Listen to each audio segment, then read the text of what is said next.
Prefeito, eu vou direto ao ponto, prefeito Ricardo Nunes. Cracolândia. A Constituição Federal diz que é dever do Estado a segurança pública. Eu gostaria de saber como a prefeitura está colaborando com este grave problema.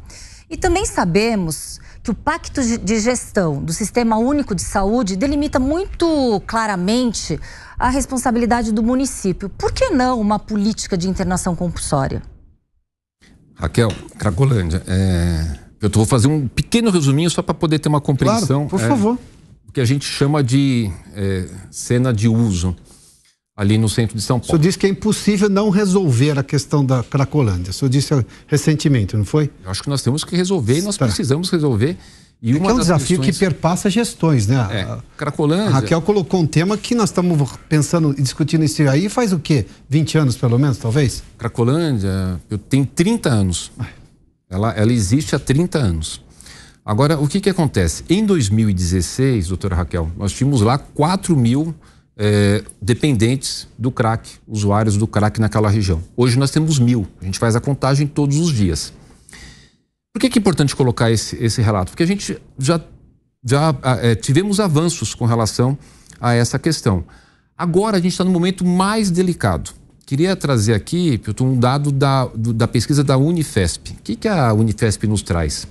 57,4% das pessoas que estão na Cracolândia agora, elas estão lá há mais de 5 anos.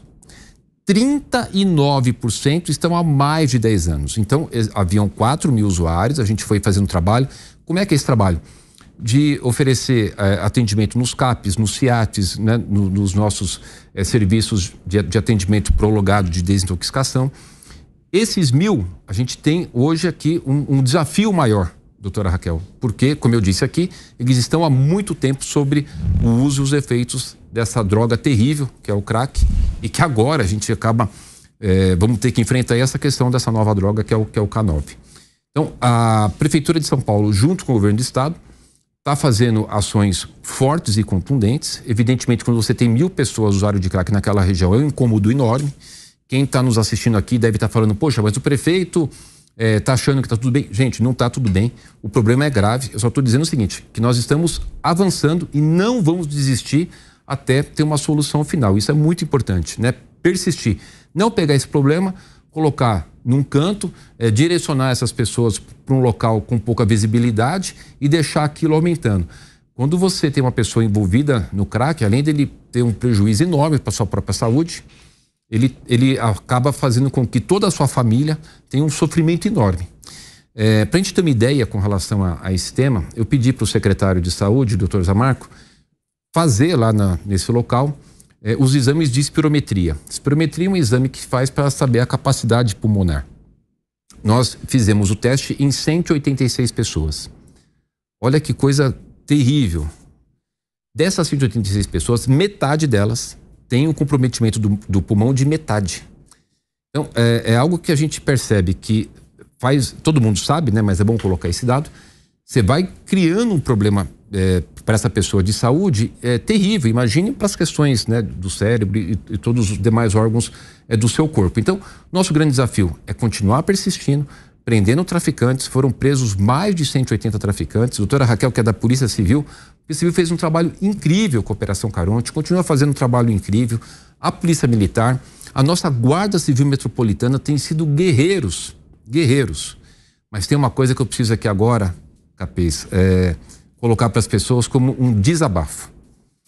Muitas prisões acontecem pela Polícia Civil e pela Polícia Militar. Muitas acontecem pela Guarda Civil Metropolitana. A gente teve agora, recentemente, um caso onde uma mulher, portando uma grande quantidade de crack, foi presa pela Guarda Civil Metropolitana e um juiz liberou a mulher, dizendo assim, a Guarda Civil Metropolitana não pode fazer prisões, né? Então, é algo que é muito difícil. Qualquer um pode.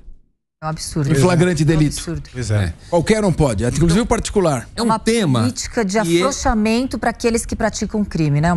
São leis frouxas para quem pratica o crime. Aí fica complicado a aplicação de políticas. E derruba o trabalho da polícia, é isso? Nem só. Sim, mas eu queria pegar essa questão da Cracolândia. E, aliás, o projeto Pode Entrar, que eu achei fantástico. Projeto corajoso. porque o Fernando Haddad transformou São Paulo num cenário de Walking Dead. O decreto dele de 2016, da zeladoria pública, classificando a barraca como moradia, levou até decisões que dizem que não se pode fazer busca e apreensão, entrar numa barraca, porque precisa de uma ordem judicial, porque é moradia. E o crime, o tráfico se aproveitou para fazer essas barracas entre postos de drogas. Isso na Cracolândia especialmente. Mas em São Paulo todo a gente está vendo a proliferação, né, de moradores de rua. E em 2020, em fevereiro, o prefeito Bruno Covas revogou esse decreto do Haddad de 2016, mas ele não alterou essa questão da barraca como moradia. E ele manteve a mesma questão da barraca desmontável não poder ser retirada e do morador, se tirado para fazer um serviço de zeladoria e limpeza, ele poder voltar para lá. Ele não pode ser proibido de voltar para a rua. Aliás, isso é uma indignidade danada, isso fere o espaço público, a gente não consegue ter turismo, não consegue ter comércio, serviço local, não tem emprego. Isso é uma perpetuação da miséria. Muito se deve ao fato do Ministério Público inventar uma coisa que chama o direito de permanecer. Isso é abuso de direito, ninguém tem o direito de permanecer do espaço público. Como é que a prefeitura, ela imagina mudar esse decreto que foi alterado pouco, timidamente, pelo Bruno Covas em 2020 e fazer, a partir do projeto Pode Entrar, algo que, de fato, retire e que não permita que essas pessoas permaneçam na rua? Olha, muito boa pergunta. A questão do Pode Entrar, como é um programa habitacional, ele vai seguir a fila das pessoas que estão ali no nosso cadastro para uma habitação da Coab, hoje em 186 mil pessoas. E nós temos hoje, na cidade de São Paulo, 22 mil famílias que estão recebendo auxílio aluguel. Nós gastamos 110 milhões por ano com auxílio aluguel. Então, quando a gente fizer a aquisição das unidades habitacionais, a gente primeiro vai atender as pessoas que estão no auxílio aluguel e, em seguida, essa fila que a gente tem do programa habitacional. Eu fiz uma estratificação dessa lista só das mulheres vítimas de violência, porque está aqui a doutora Raquel, que também discute sobre esse tema. As mulheres vítimas de violência, na grande maioria dos casos, elas são vítimas de violência porque elas têm dependência financeira do seu companheiro. Então a gente achou por bem, são 1.200 mulheres que a gente estratificou junto com o Ministério Público, porque essa fila tem que seguir um rito, a gente não pode furar a fila. Dito que a gente não pode furar a fila, as pessoas em situação de rua, elas não vão para essa fila automaticamente. Nós temos em torno dessas 186 mil, 5 mil e poucas pessoas que elas estão em situação de rua e estão na fila. Então elas vão seguir o critério da fila. Eu não posso criar um mecanismo que possibilite que alguém mal intencionado vá para a rua só para poder furar a fila. É importante a gente fazer essa colocação. Qual que é a medida para as pessoas em situação de rua? São as moradias temporárias que a gente está fazendo nos CAIs, Centros de Acolhimento Especial. Só para a gente ter uma ideia, o governo do estado me passou 6 prédios da antiga Fundação Casa, vazios. O que a gente fez? A gente reformou tudo, tirou as grades, deixou de uma forma humanizada. Já inaugurei 3, estou com 3 em obras para poder inaugurar nos próximos meses os outros 3, para 100 pessoas em cada uma dessas unidades, especialmente para mulheres com crianças, famílias com crianças e idosos. Vamos fazer, isso são os CAIs. Os nossos centros de acolhimento para as pessoas solteiras, são vários na cidade, nós temos quase 360 equipamentos de acolhimento na cidade. As vilas Reencontro, que é uma inovação que a gente trouxe, o projeto Reencontro.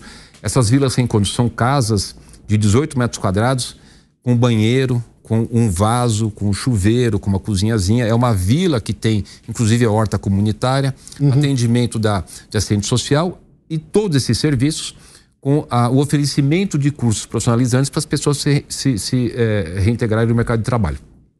E os hotéis. Hoje nós temos 3.500 vagas em hotéis. Nós alugamos hotéis inteiros para poder atender principalmente as mulheres com crianças, famílias com crianças e idosos. Esse sistema todo atende a população de rua atual? Esse sistema todo, ele soma-se 22 mil vagas. Hoje eu devo ter em torno de 7% ainda de vagas abertas. E o que as pessoas me falam? Mas tem 31.800 pessoas e você tem 22 mil. Muito obrigado pela tua pergunta. O que acontece? Eu não posso hoje alugar 5 mil vagas, 6 mil vagas para ficarem vazias e eu gastar o dinheiro público com a vaga vazia. Conforme a gente vai tendo a adesão para as pessoas aceitarem sair das ruas e irem para os nossos abrigos, a gente vai fazendo a ampliação do serviço. É muito importante essa oportunidade que você me dando da pergunta para dizer o seguinte: não faltará na cidade de São Paulo vaga e acolhimento para nenhuma pessoa em situação de rua. Mas a pergunta é, as pessoas elas têm que aceitar sair da rua. As pessoas elas não podem não ficar nas ruas, uma vez que o que é público é de todos e não é de ninguém. Elas interrompem o negócio, você não tem emprego, aumenta a criminalidade, muita gente fica na rua porque ele tem 6 refeições por dia, porque tem 6 organizações filantrópicas levando comida ali o dia Prefeito, inteiro. daqui a pouco vamos trazer o Cláudio nesse assunto também, mas acho que a questão é que tem comércio que fica inviabilizado porque tem um morador de rua lá. A gente entende a situação do morador de rua, essa é a primeira preocupação. Só que aquele sujeito que mora lá, ele não tem mais o portão da casa dele. E quem mora na rua também que tem exatamente, nós estamos falando de não só o morador de rua que está completamente sem nenhuma condição de sobrevida, seja porque o Ministério Público acha que ele pode ficar lá, nós já vimos isso, e ele não tem nem livre-arbítrio, não tem condição de decidir mais nada, porque talvez esteja sob efeito de droga, mas também as outras pessoas não conseguem viver. Você tem razão. E elas pagam IPTU, elas pagam impostos, elas têm direito também a viver ali. Lógico, com certeza. Eu sempre costumo dizer o seguinte, ó, o direito de um vai até onde começa o direito do outro, né? Isso eu tenho muito claro e como prefeito eu tenho buscado garantir essa condição para todos. O direito de um vai até onde inicia o direito do outro.